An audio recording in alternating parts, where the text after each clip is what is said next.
Welcome to a new video. ৩২ primary মামলার শুনানি গত ১১ তারিখে সম্পন্ন হয়েছে এবং আগামী শুনানির দিন হচ্ছে ২২ তারিখ। তো ১১ তারিখ শুনানিতে কিছু গুরুত্বপূর্ণ এবং তাৎপর্যপূর্ণ ব্যাপার নিয়ে আর্গুমেন্ট হয়েছে। সেটা নিয়ে আমরা বিস্তারিত ব্যাখ্যাও করেছি এবং তারপর আমরা আজকে কোর্টরুমে উপস্থিত একজন শিক্ষক নাসিম স্যার, তার সাথে যোগাযোগ করেছিলাম। তিনি কি বললেন এবং লাইভ স্ট্রিমিং বন্ধ হওয়ার পর বা অর্ডার ডিকটেশনের পর সম্ভবত, যখন ওটা লাইভ দেখানো হয়নি, সেই মুহূর্তে কিছু ব্যাপার ঘটেছে যেটা নাসিম স্যার আমাদের সাথে শেয়ার করলেন। সঙ্গে থাকুন, দেখতে থাকুন। অবশ্যই চ্যানেলটিকে সাবস্ক্রাইব করে রাখুন, তাহলে পরবর্তী আপডেটগুলো পেতে কোনো অসুবিধা হবে না। পাশে একটা বেল আইকন আছে, ওটাতে প্রেস করে অল সেট করে রাখবেন এবং কমেন্টের জায়গাতে দেখবেন একটা হাইপ বলে অপশান আছে। অবশ্যই হাইপ অপশানটিকে কাজে লাগান এবং যারা ফেসবুক থেকে দেখছেন পেজটিকে ফলো করে রাখুন। ভিডিওটি লাইক করে রাখুন, দেখার পর শেয়ার করে দেবেন। দেখতে থাকুন। হ্যাঁ, নাসিমবাবু, আপনাদের যে মামলাটা ছিল ৩২ মামলা মহামান্য ডিভিশন বেঞ্চে গতকাল ১১ হুম, তারিখে, তো ওই মামলার আপনি তো উপস্থিত ছিলেন কোর্টরুমে। তো এক্স্যাক্টলি কি হলো যদি একটু বুঝলাম। বলেন? হ্যাঁ, এবং কিছু গুরুত্বপূর্ণ দেখুন, আমরাও দেখেছি লাইভ স্ট্রিমিং এবং আমরা সেটাকে বাংলাতেও বলেছি। কিন্তু আপনি যেহেতু উপস্থিত ছিলেন, তো আপনার মুখ থেকে শোনাটা একদম অ্যাপ্রোপ্রিয়েট হবে বলে মনে করছি। দেখুন, ঐদিন সবাই দেখতে পেয়েছেন লাইভ এখন হচ্ছে যেহেতু, হ্যাঁ, এবং সেখানে মানে প্রিয়াঙ্কা নস্করদের তরফ থেকে, রিট পিটিশনের তরফ থেকে সৌম্যবাবু তার আর্গুমেন্ট বলেছেন এবং হুম, একটা বলেছেন 2009-এর মডেল, ঠিক আছে? বা হুম, ওইভাবে যদি মানে বিচারপতি যখন চাকরি দেওয়ার কথা একটা বলছিলেন যে 389টা সিট আছে হুম, বা এই রকম ধরনের একটা যখন কথা বলছিলেন, তখন কিন্তু সৌম্য মজুমদার কিন্তু শেষে একটা বলেছিলেন যে 2009-এর মডেলে যেমন 2009-এ চাকরি পেয়েছে হুম, সেই রকম ধরনের একটা কথা বলেছেন। তারপরে ক্যান এইট বা ক্যানগুলো থেকে আমাদের মাননীয় আইনজীবী বিকাশবাবু কিন্তু বলছিলেন, বিকাশবাবুর মতো বলেছেন এবং উনি চান চাকরি বাতিল বা এইরকম ধরনের বিভিন্ন মন্তব্য করেছেন। সেইগুলো আমাদের তরফ থেকে রিপ্লাই দেওয়ার সময় আছে, আমরা রিপ্লাই দেবো অবশ্যই। আচ্ছা, ওনারা ওনাদের মতো বলেছে, আমরা হুম, হুম। আমাদের মতো রিপ্লাই দেবো। আচ্ছা, ওই ক্যান নিয়ে একটু একটা ছোট্ট প্রশ্ন করি। ওই জায়গাটাতে ক্যান 2 এবং ক্যান 3 অ্যালাও হয়েছে কিনা, বা এটা নিয়ে সাবজেক্ট টু অ্যালাও বা এইরকম ধরনের একটা ব্যাপার শুনছিলাম। এই ব্যাপারটা হ্যাঁ কি? হ্যাঁ হ্যাঁ, বলে দিচ্ছি। ক্যান টু বা ক্যান থ্রি এইগুলো কিন্তু এলাও হতো না, শুধুমাত্র বিচারপতি বলেছেন যে এগুলো শোনা হবে, কিন্তু তুমি অ্যাডিশনাল কোনো ডকুমেন্ট যেইগুলো এই 26,000-এর কেস বা এই রকম ধরনের কিছু কেস কিন্তু নতুন করে অ্যাড করতে চাইছিলেন মাননীয় আচ্ছা, বিকাশ রঞ্জন ভট্টাচার্য। আচ্ছা, সেইগুলো কিন্তু বিচারপতি বলে দিয়েছে এইসব কোনো কিছু অ্যাড হবে না, ক্যানে যেগুলো আগে তুমি অ্যাড করে রেখেছো সেইগুলোই হবে, তার বাইরে কোনো কিছু হবে না বলে দিয়েছেন। আচ্ছা, প্রথমে অ্যাডিশনাল ডকুমেন্ট নিয়ে কথা বলতে চাইছিলেন এবং বলেওছেন, কিন্তু ওইগুলো যতটা সম্ভব নোট হয়নি এবং পরের দিন বলেই দিয়েছেন যে অ্যাডিশনাল ডকুমেন্ট কোনো কিছু জমা দেওয়া যাবে না, বিচারপতি শেষে বলে দিয়েছেন। আচ্ছা।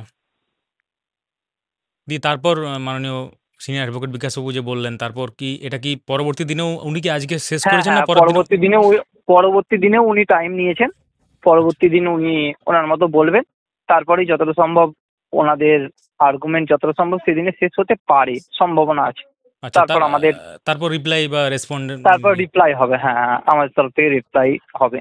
তারপর কি লাস্টের দিকে কি অ্যাপ্লিক্যান্ট যারা আছে বা ক্যান ফাইল করে তাদের ক্ষেত্রে কি আলাদাভাবে শোনা হবে আরো?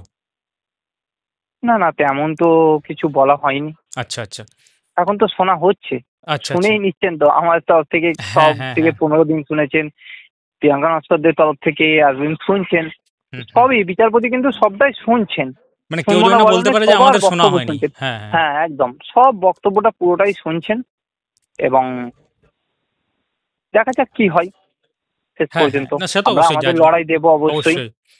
রিপ্লাই আমরা উত্তর দেব। অনেকে ভাবছে যে বিকাশবাবু যেমন বলেছেন, সবাইকেই বলি, আমাদের টিচাররাও আছেন, যে এইরকম বাতিল হতে বা বাতিল করার জন্য বা এগুলো ফ্রড, সিস্টেমেটিক ফ্রড, হুম, হুম। এইগুলো সমস্ত রিপ্লাই আমাদের আছে এবং টেট নিয়ে উনি কথা বলেছেন, টেট কিন্তু রিটের বাইরে, এই সমস্ত কিছু রিপ্লাই আমাদের রেডি আছে হ্যাঁ, হ্যাঁ। এবং ওটাই জিজ্ঞাসা আমরা করতে যাচ্ছিলাম। অবশ্যই, হ্যাঁ, আমরা ২০০০ অবশ্যই রিপ্লাই আমরা বলবো। হ্যাঁ, ২০১২ টেট, ২০১৪ টেট এবং যে টেটগুলো যে এসবুস রয়ান কোম্পানি তাদেরকে দায়িত্ব দেওয়া হয়েছিল। এই হ্যাঁ, ব্যাপারটা তো হ্যাঁ, হ্যাঁ, এটা তো রিক্রুটমেন্ট প্রসেসের একটা মামলা বা ৩২ এর মামলা, বিএলএসআই ৯৪৯ এর মধ্যে আনট্রেন্ড যে মামলা, সেই মামলা।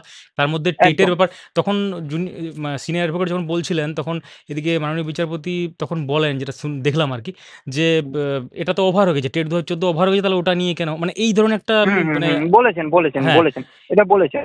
বিচারপতি, আমি বললাম না এর আগের দিনও আপনাকে বলেছিলাম, হ্যাঁ, হ্যাঁ, হ্যাঁ। বিচারপতি কিন্তু পুরো ব্যাপারটা বুঝতে পেরেছেন। বুঝতে কে পেরেছেন। সঠিক বলছে, ঠিক। কে ভুল বলছে প্রতিদিনই। সে আমাদের তরফ থেকেও ভুল বললে বিচারপতি কিন্তু ধরিয়ে দিচ্ছিলেন। নস্করদের তরফ থেকেও যখন ভুল বলছে, রিটের বাইরে কোনো কিছু বলছে কিন্তু ধরিয়ে দিচ্ছেন। হুম, হুম, হুম, হুম। আর এক্ষেত্রে পিটিশনাররা তো এমন না যে কারোর ক্ষতি চায়। আমার যেটা মনে হয় পিটিশনাররা একদম, নিজের একদম, একদম। পিটিশনাররা চাকরি চায়। কিন্তু কেউ রাজনৈতিক স্বার্থ সিদ্ধির জন্য এরকম করতে চাইছে, সেটা বুঝতেই পারছেন।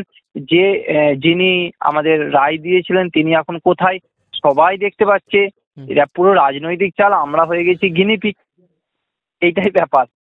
যাই হোক, যত তাড়াতাড়ি সম্ভব জাজমেন্ট আসে একদম, সেটাই ভালো। একদম। কারণ এক্ষেত্রে একটা অবশ্যই। পেন্ডিং ব্যাপার হ্যাঁ, তো। আর একটা পয়েন্ট বলে দিই। হুম, হুম, হুম। বিচারপতি কিন্তু নিজে বলেছেন যে বেশ কিছু প্রশ্ন বোর্ডকে করবেন উনি, আচ্ছা। সেইগুলো বোর্ড যেন অ্যান্সার দেয়। এটা বিচারপতি শেষে বলেছেন। এটা হয়তো লাইভ স্ট্রিমিং এর পর হতে পারে, ও কারণ শেষের দিকে এটা বলেছে। মানে অর্ডার ডিক্টেশনের পর? হ্যাঁ, হ্যাঁ, হ্যাঁ, ও না, তখন তো অর্ডার ডিক্টেশন ইন প্রোগ্রেস বলে ফ্ল্যাশ হচ্ছিল। হ্যাঁ। ও তখন তখন এই কথাটা বলেছেন উনি, আচ্ছা, ওটা যে ওটা কি কিছু বললেন? প্রশ্ন আরেকবার বলবেন? জাস্ট শোনা গেল না ঠিকঠাক। কি মানে বোর্ডকে?